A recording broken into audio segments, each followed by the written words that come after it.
Good afternoon, everyone, and welcome to today's COVID-19 update in Alberta. With us today is Dr. Andre Corvu, Deputy Chief Medical Officer of Health for the province. Dr. Corvu will provide a brief update, and then we will open the floor to questions. Well, thank you, Tom, for this introduction, and I have the privilege of serving as the Alberta's Deputy Chief Medical Officer of Health on a temporary basis. And I'm very pleased to stand in for Dr. Inshaw, who's taking some well-deserved free time with her family this week. Well-deserved. And so the good news that I have to bring today is that we continue to see the decline in our numbers of COVID cases on a daily basis all across Alberta. Over the last 24 hours, we've identified 127 new cases of COVID-19 and completed more than 4,400 tests. Our positivity rate has declined to about 2.9%, and we've identified 85 additional cases of variants of concern in these last 24 hours. Right now, we're just over 2,800 active cases province-wide, which is the lowest that it's been since October 15 of last year. There's currently active outbreaks or alerts in 216 schools, which represent 9% of all the schools in the province. Hospitalizations continue to decline as well. There are now 271 people being treated for COVID-19 in the hospital, including 68 in the ICU. Sadly, we had 4 new deaths reported to Alberta Health in the last 24 hours. So I offer my sincere condolences to the families and the friends of these individuals. As of June 13, we had administered more than 3.4 million doses of COVID vaccine to Albertans, including 46,000 yesterday alone. Over 69% of Albertans over the age of 12 have now received at least 1 dose, and 22% are fully vaccinated with both. So we're getting very close to our objective of 70%. The Open for Summer lottery that was announced yesterday is one additional way to bring us closer to the goal of collectively returning to a more normal life. And I hope it will inspire even more Albertans to get vaccinated over the coming weeks. The more people who get their shot, the stronger the protection we will all have collectively in the weeks and months ahead. If you have not already booked your shot, please do so as soon as possible. You can book at participating pharmacies, through AHS Online, or by calling 811. There are even walk-in vaccination clinics that are opening across Alberta waiting for you. Today, I would like to take a little bit of time to talk about vaccine safety and supply. If you're still unsure of whether to get vaccinated or are worried about vaccine safety, I encourage you to arm yourself with accurate information. Vaccines are safe, effective, and they do save lives. In Canada, we benefit from a thorough scientific review process for safety, efficacy, and quality. Within Canada and Alberta, we also have a robust surveillance system in place that monitors adverse events. To date, we have had 559 adverse events reported to Alberta Health, which represents roughly 0.015% of all people who've been vaccinated who've experienced an adverse event. And most of these were mainly minor symptoms such as pain, headache, mild fevers, and severe adverse reactions have been exceedingly rare. With the global experience now, when we look around the world of, where hundreds of millions of doses have been given, the experience of these vaccines really reassure us that we're offering something that will protect you, not only just protect you, but is safe to receive for yourself and your loved ones. And we are constantly watching the global experience as we analyze the data that comes to us on a nearly daily basis from across Canada and around the world. If you continue to have some concerns related to the vaccine, please seek out credible sources like a healthcare professional that you trust or a loved one who's already received their vaccine, and ask those questions. And then hopefully you will be ready to go and register for your first dose. And once you've received the first dose, it will be important then to start thinking about the second one, because the second one is what will give us a sustainable recovery from this pandemic experience. One thing I've learned over my experience as a public health officer is that small steps taken collectively can make a huge difference for the benefit of everyone. We're incredibly fortunate to have vaccines that are as effective as they've turned out to be, because certainly at the beginning we didn't know where we would be landing in this area. After 2 doses of the Pfizer or the Moderna vaccine, we are noticing really fabulous effectiveness, in the 90% range. And even against the new variants of concern, after people have had their 2 doses, there was new data that came out of the UK today that showed, with Pfizer 2-dose, 88% protection plus against the new Indian variant, the Delta variant. So these are really good news that we should use to comfort ourselves that we're headed in the right direction. The second dose is really critical to consolidate the gains.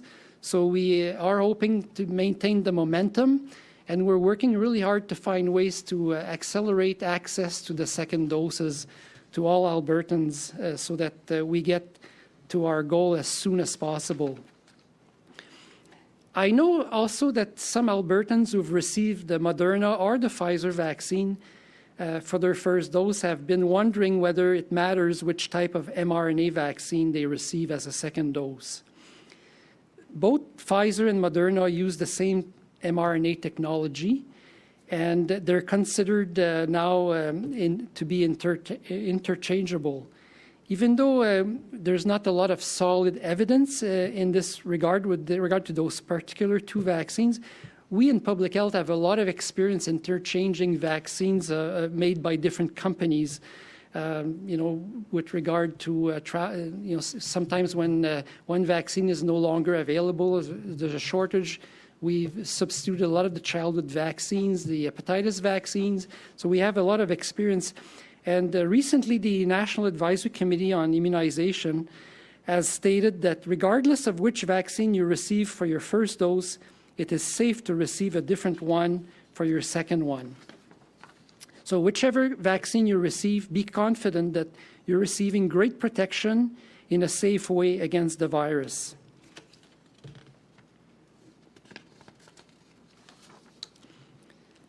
We all want to move on from this pandemic as soon as possible, and the only way to do that sustainably will be for as many people as possible to build full immunity against the virus.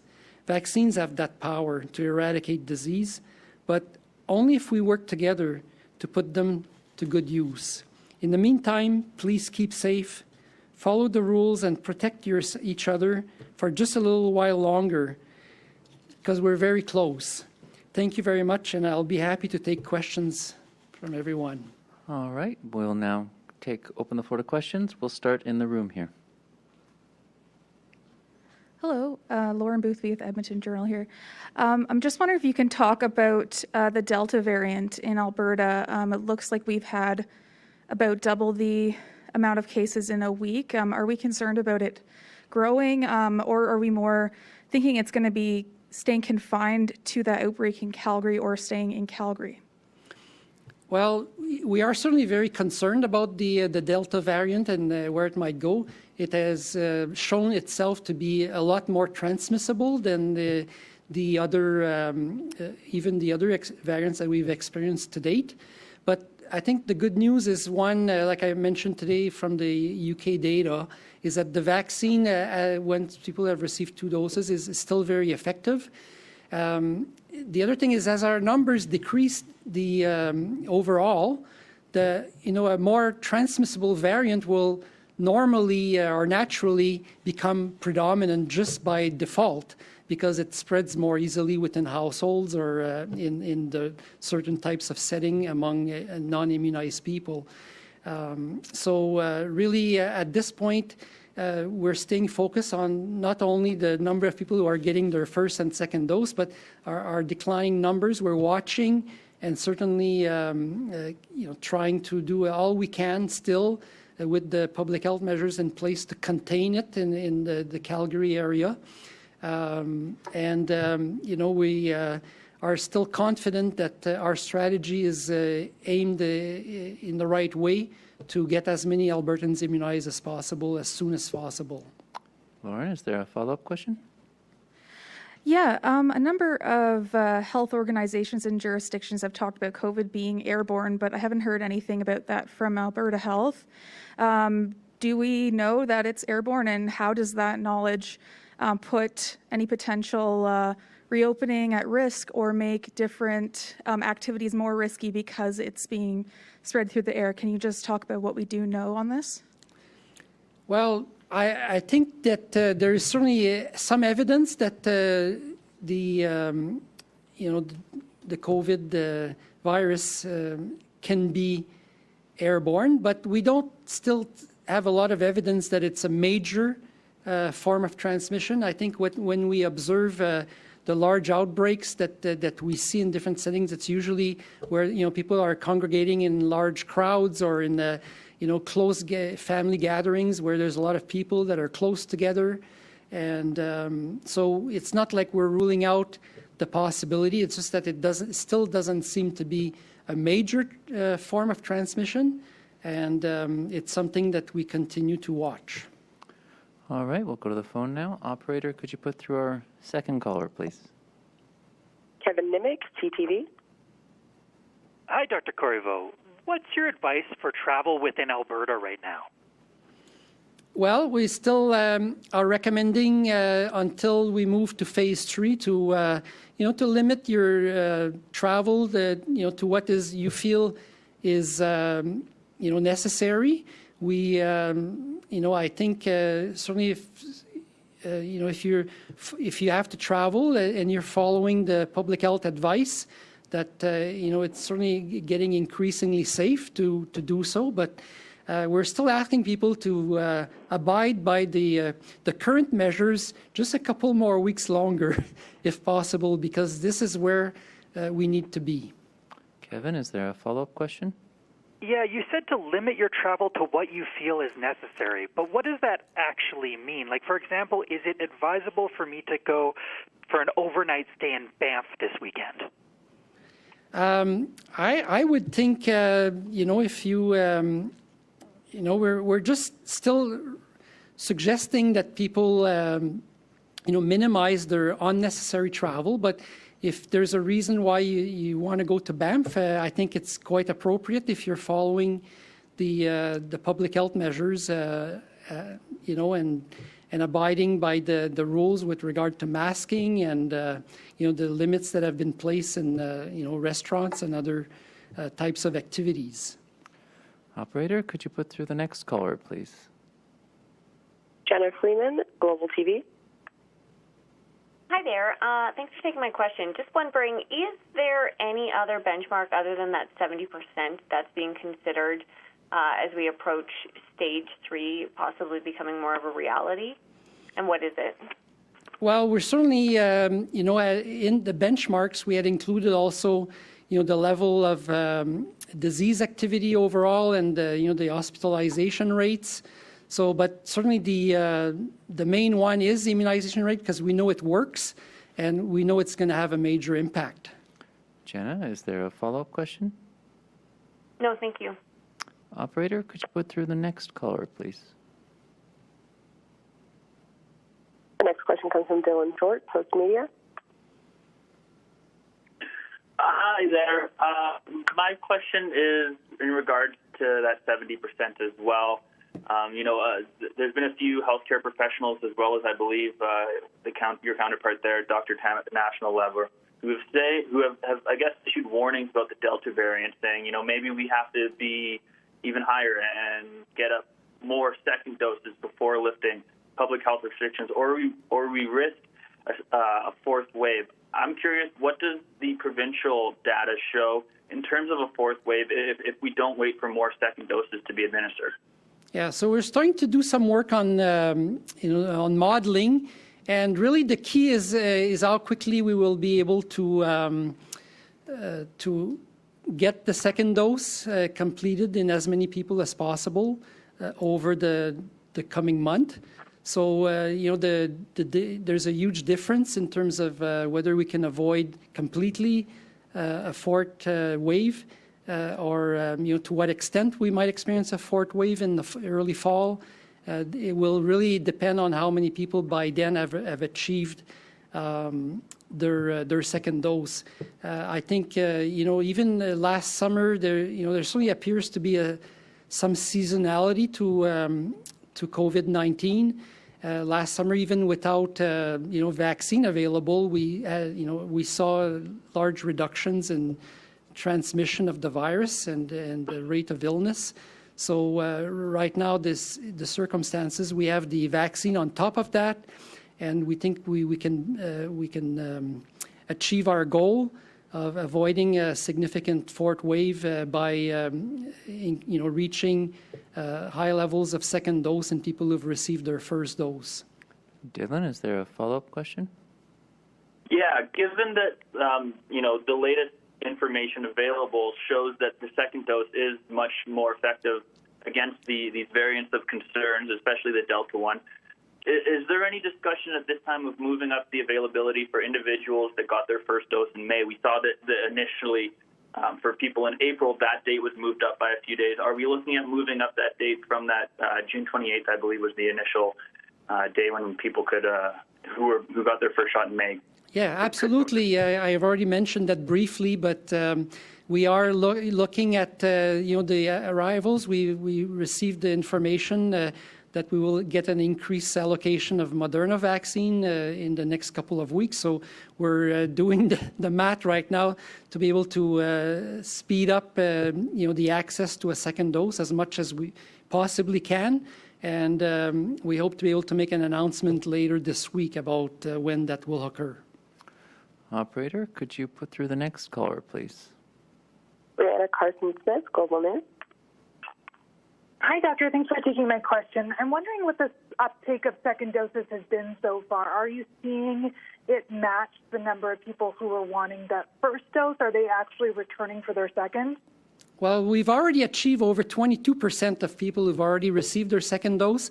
And we know there's a lot of pent-up demand because, we get the phone calls at Alberta Health Services on the call line. The pharmacists tell us that people are stomping at, they want to get their second dose. But we wanted first to make sure that we would, prioritize the first dose. I think we feel more comfortable with the stability of supply and the increase in supply that's expected in the next few weeks to open up access to the second dose as quickly as possible. Brianna, is there a follow-up question? Yeah, can you tell me where the spread of the Delta variant is actually happening? Are we seeing it sort of within family members, or where are people contracting that? Yeah, like I said earlier, we did have it is a virus that transmits a lot easier, probably twice as easy as even the old British variant that had become our normal variant here in Alberta. And so it can, within a household, it can spread very quickly. And there's been cluster outbreaks in other, but at this point we still have the means to with the existing public health measures and the isolation and quarantining of contacts, we feel that we have the capacity, because the numbers are still low, to contain this and while people are moving on to have their second dose. All right, we've got time for 3 more callers. Operator, could you put through the next one, please? Jennifer Lee, CBC. Thanks for taking my question.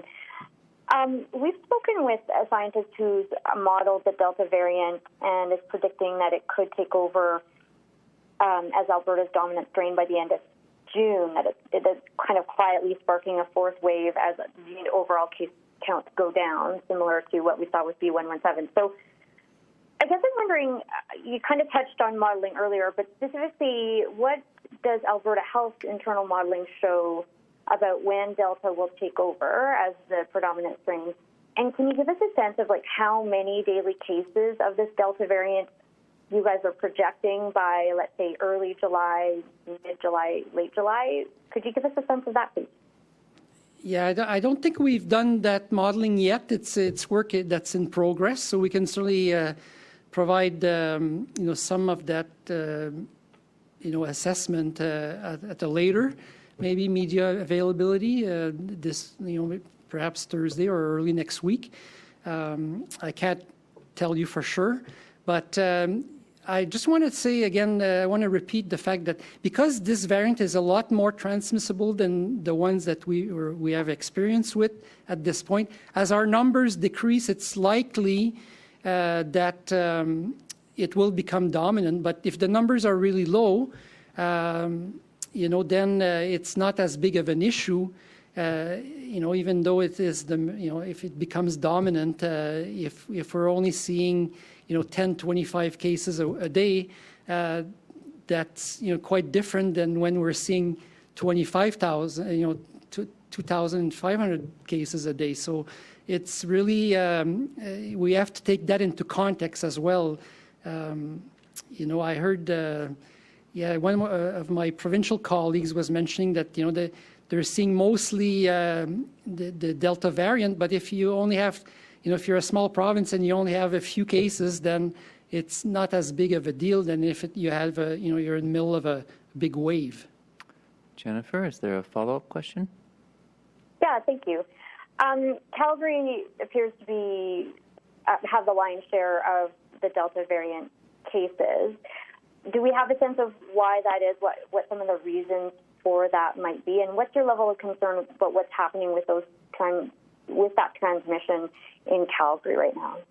Well, we're concerned, the spread in any case. We have concerns about this variant because we still have to accelerate the second dose, but at the same time, the numbers are still at a level that we feel comfortable to be able to manage. And, most of the transmission, from my understanding, has been within households. So, again, it's about ensuring that our closely knit groups. So we have to, work to, limit its spread as much as we can. Operator, could you put through the second last caller, please? Adrienne Williams, CBC French. Bonjour, Monsieur Dr. Corriveau. J'aurais deux questions en français. Elles ont déjà été posées, mais je vais les poser en français. Où est-ce qu'on en est dans l'accélération de la distribution des deuxièmes doses de vaccins? Vous avez mentionné que cette semaine, il y aurait peut-être une annonce qui serait faite à ce niveau-là. Donc, où en est la province avec ça en ce moment? Bon, alors, ce que j'ai dit tout à l'heure en anglais, on a déjà 22% de la population qui a reçu une deuxième dose. Puis, on espère pouvoir accélérer l'accès à la deuxième dose d'ici quelques jours. Alors, on voulait juste confirmer les arrivages. On voulait continuer à prioriser la première dose, s'assurer que tous ceux qui ont besoin ou qui ont pris un rendez-vous pour une première dose seraient prioritaires. Mais on espère pouvoir accélérer très bientôt. Puis comme j'ai dit, on pense pouvoir faire une annonce plus tard cette semaine. Is there a follow-up question? Yes.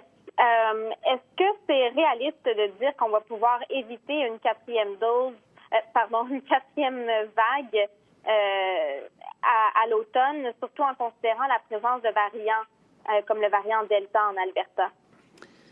Alors, ce que j'ai dit tout à l'heure aussi, c'est que les modèles démontrent que tout va dépendre de comment rapidement on peut augmenter la proportion de personnes qui ont reçu une deuxième dose. C'est évident que le virus de la COVID, il fait partie de notre écosystème maintenant. Alors, un peu comme l'influenza ou d'autres virus respiratoires. Il va y avoir probablement toujours un certain niveau d'activité. Ce qu'on va devoir continuer à faire, c'est s'assurer que les gens les plus vulnérables sont immunisés puis sont protégés adéquatement. Qu'on maintient certaines des bonnes habitudes qui ont été acquises au cours de l'année et demie qu'on vient de passer, comme rester à la maison quand on ne se sent pas bien, se laver les mains, et éviter les situations où si on a la possibilité d'avoir le virus, de ne pas le propager à d'autres personnes. Operator, could you put through our final caller, please? Chris Bargo, Calgary Herald.